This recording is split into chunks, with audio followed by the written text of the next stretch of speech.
ഉണ്ണിമായക്കറിയോ, മേലെടുത്തുനിന്നൊരു ബന്ധം വന്നപ്പോ പലരും എതിർത്തതാ. പിന്നെ അച്ഛന്റെ ഒറ്റ നിർബന്ധം കൊണ്ടാ ഈ വിവാഹം നടന്നത്.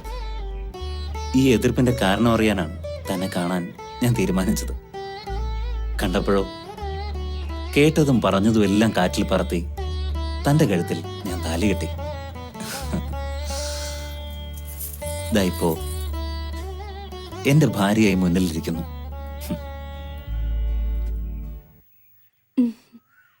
ഡൽഹിക്ക് തിരിച്ചു പോകും മുമ്പ് ഒരു കാര്യം കൂടി എനിക്ക് ചെയ്യാനുണ്ട്.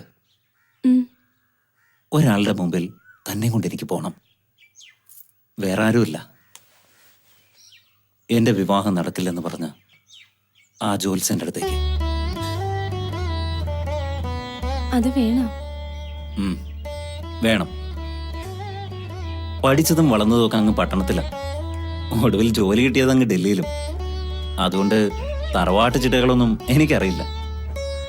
ആചാരരീതികളും ചിട്ടകളും ഒക്കെ ആവാന്ന് കരുതി എന്തു പറഞ്ഞാലും അതേപടി വിശ്വസിക്കുന്നവരുടെ കൂട്ടത്തിൽ ഞാനില്ല.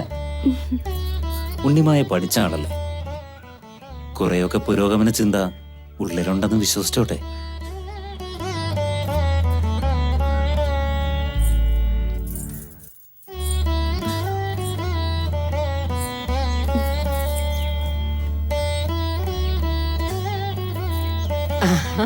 മോളെ,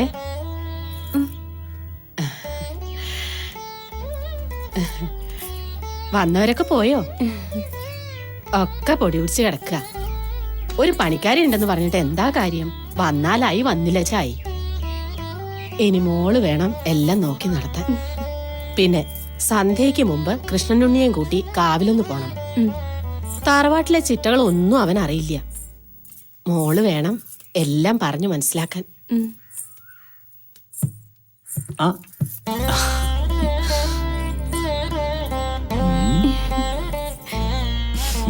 സന്ധ്യക്ക് കാവിൽ പോണം.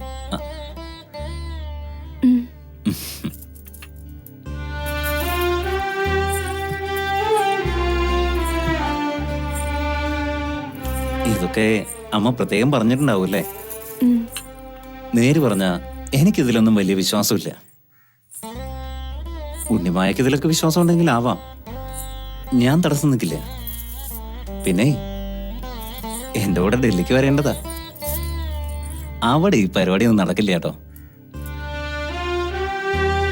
പിണങ്ങിയോ? ഇന്നൊരു ദിവസം ഞാൻ അളവ് തരുന്നു. വൈകിട്ട് നമുക്ക് ഒരുമിച്ച് തന്നെ പോവാം. എന്താ?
മോളെ,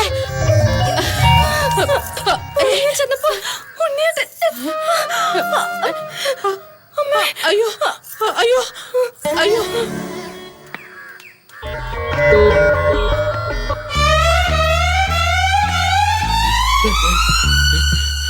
എന്താ ഉണ്ടായടോ?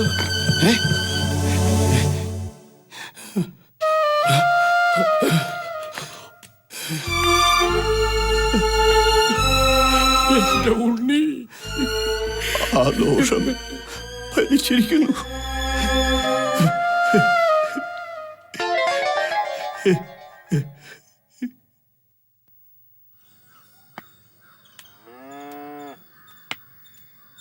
തിരുമേനി, എന്താ?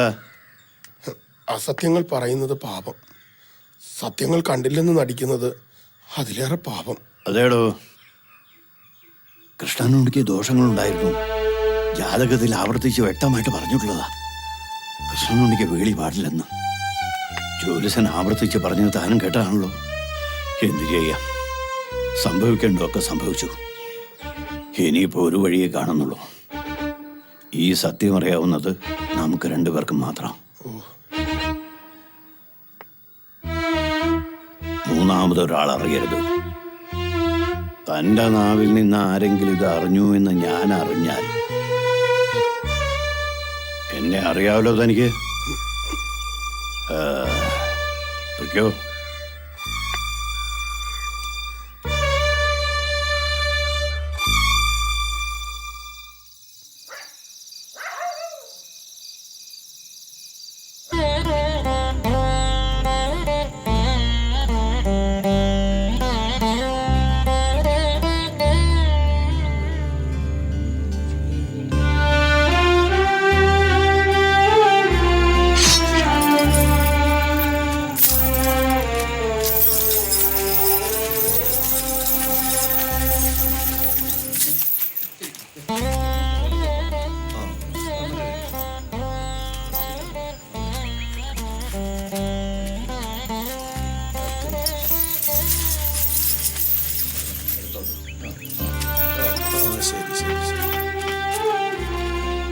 ആകെ ഏക്കർ 26.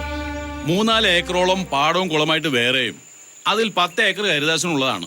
ബാക്കി വരുന്ന 10 ഏക്കർ സ്ഥലവും പുരയിടവും മരിച്ച കൃഷ്ണുണ്ണിയുടെ പേരിലുള്ളതാ.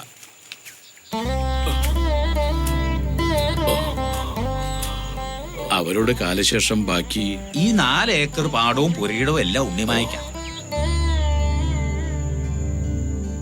അളന്നു കഴിഞ്ഞു. ഉണ്ണിമായയുടെ പേരിലുള്ള പ്രമാണങ്ങളെല്ലാം എഴുതി തുടങ്ങിക്കോട്ടെ. എല്ലാം അളന്ന് തിട്ടപ്പെടുത്തിയിട്ടുണ്ട്.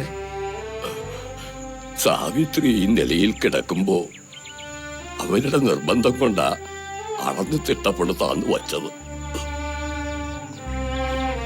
ഒറ്റ മകനല്ലേ കൃഷ്ണുണ്ണി, അയാളുടെ വേളിയല്ലേ ഉണ്ണിമായ ഈ പറഞ്ഞേ. ഒക്കെ വിധി. വേളി കഴിഞ്ഞ അന്ന് എന്നെ മരിക്കാന്ന് വെച്ചാ അവരിപ്പോ എവിടെയുണ്ട്? ഇപ്പൊ ഏതോ സ്കൂളിലെ ടീച്ചറാത്രേ.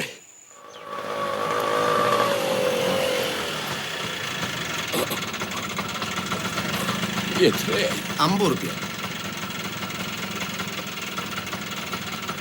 ഇതാ. ശരി.